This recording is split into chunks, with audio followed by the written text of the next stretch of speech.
Hi, my name is Kate and I'm from Trizons Global. We're a digital commerce agency that believes amazing things are possible when you look up. Today, we're going to be having a bit of a focus in on the US market. So we know that the US is such a huge market, it's so saturated. And today we're lucky enough to be joined by Tammy, who's based in the US and part of the Trizons Global team, who's going to talk us through really what's going on in the US market, what should we be aware of, and how do you overcome some of those obstacles. So Tammy, first of all, did you want to introduce yourself? Sure. Thanks, Kate. So my role at Trizons is Director of Sales and Client Success in the US. And I'm super excited to build on the tremendous success Trizons has had over the last 20 years and share that success with the US market. A little bit of background on myself is I was part of the Demandware Salesforce Commerce Cloud for just over 9 years as a customer success manager and portfolio leader. And I've worked with many retailers over the years, primarily the footwear brands, which you would notice in my closet. And much to my husband's chagrin, the volume of shoes in my closet, such as Converse, Asics, Brooks. There is no shame here. No shame here Yeah, whatsoever. exactly. You know, North Face more recently, Newell Brands, and Duluth Trading, which my husband is a fan of as a general contractor. But my career in customer success spans over 20 years. And really what I've learned about myself in that 20 years is that I'm really good at creating long-lasting relationships in a trusted way. And that those relationships are foundationally rooted in meeting the client where they are. Mm. And that's a lot of what I want to talk about today is just how do you do that and how do you deliver on that? And just really the reason that I decided to come to Trizons. What I found really fun in my journey over the last 18 months is that I've been allowed to see the retailer in a new light. Mm. So opening up from just a platform-based success role to an agency role has allowed me to really look at the retailer holistically Mm. and not just, very focused on a particular platform. And what that allows is really solving specific challenges for a retailer that encompasses their entire commerce journey. Yeah. And I guess so let's dive on in. Um, you've got a great background working with different brands. You've now got the background working across different technology stacks. And so I guess could you give us a little bit of an insight as to what some of the common challenges are that you're seeing at the moment? Yeah, I mean, in the US, I mean, I think it's global to be honest with you, but in the US, it really feels, that the economy and inflation are, super heavy right now.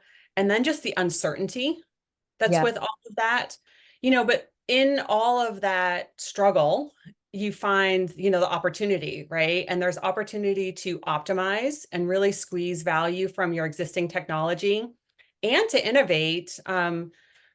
As long as you're introducing that innovation with intentionality, Yeah. I think there's a lot of opportunity that can be found by just squeezing more value out of what you currently own. And that's everything that a customer success person, like, It should that's be where we doing, live. right? Exactly. How do we get the most out of what we've currently got, or is it time to move on? I guess firstly, let's dig into it because cost of living, inflation, it's a global problem, right? The UK, we're seeing sort of start to come out of it. We're seeing Australia diving into it a little bit. Talk to me a little bit more about the economic factors and how you see them affecting trade and also customers.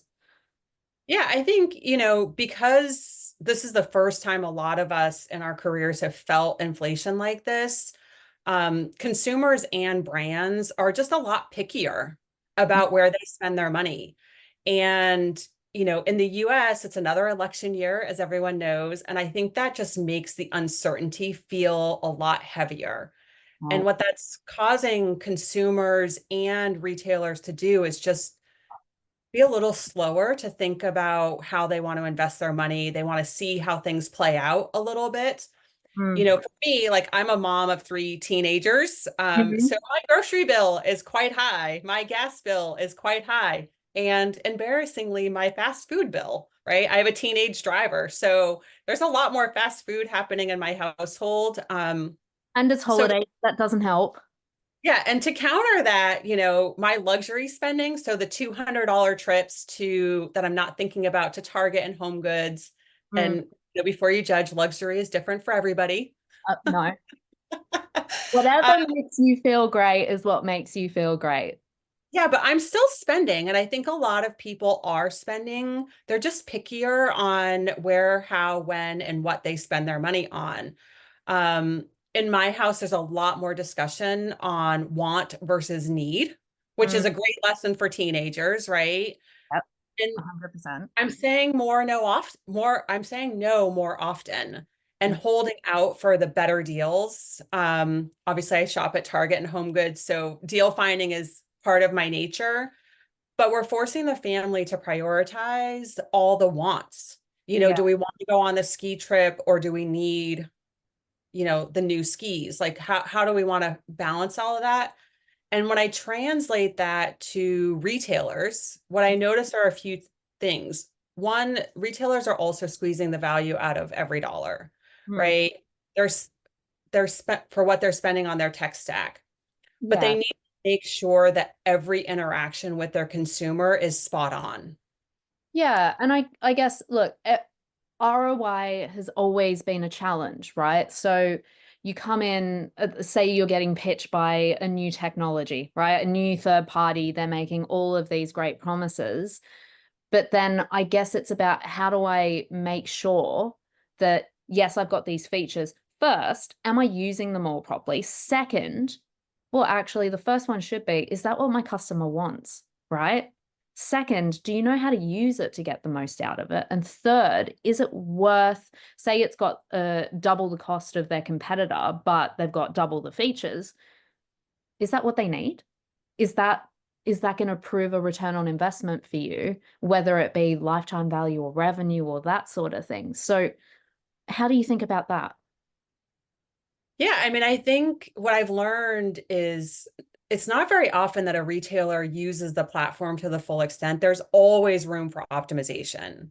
And Mm, when you think about a consumer's journey on your site, where are they dropping out in the funnel? Where are the areas? How are you doing against your competitors? But so often when retailers, they're sold a technology, they're sold a platform, and then they don't really get what they are promised, or they're not using it as it's promised because the agency comes in and they implement it, and they're not asking the really hard questions of, is this the right technology? Is this delivering what my consumers expect? Am I delivering on that promise to my consumers? And I think there's a lot to be said for just looking at what you currently own and making sure that that's exactly what you should be doing, and that's where you should continue your investment. yeah. Or go Yeah, ahead. I was going to say as well, not only that sort of features and functionality piece and asking the questions, but also getting the training on how to use it. Like, I couldn't tell you how many times someone said to me, well, we don't quite understand like what we do here or what we do there, but we're kind of, we'll figure it out, I suppose. Yeah, and I think a great example of that is I was delivering, some benchmarks to a client, and they're a golf company, and their highest search term was fedora. Something they Right. don't sell, very strange, but it was just a very simple thing that they were like, hey, if we do a redirect for that to something we do sell, then we can increase conversion. We can move people along in the funnel, because even though we don't have that thing, and that's a lot of what I think you're saying is there's just optimization opportunities, but you have to have the right tools and the right resources and the right people at the table to Yeah. have those conversations, to make sure that you are not just going after the new and innovative thing, Mm. but doing it for the right reasons, and you're keeping the consumer and your brand promise to that consumer. Because at the end of the day, you already know that I'm limited in how I'm spending my money, Yeah. but you want to make sure that I'm spending it with you. So how do you do that as a retailer? Yeah, and I guess that would be my final question to you. If someone wants to start to make a splash in the US market, whether they be new or existing, what do you recommend the first couple of steps are? Like how would you best go about that? Yeah, I think a lot of the reason that I was really excited to come to Trizons is because with relationships at the center of everything I do and kind of understanding what the retailers are facing, Mm. it's really about, I think there's opportunity to do audits, whether it's site performance, whether it's CX, whether, there's a lot of ways that we can come to the table with small investments or no investment actually, right? Incremental improvement. Incremental, right? So you're just Yeah. building trust and you're building a partnership, but not everything has to be a big, huge project. And that's where I think people gets lost sometimes because everyone is looking at the innovation. I need to be doing headless. I need to be doing AI. Where's my chat GPT? Like all these things.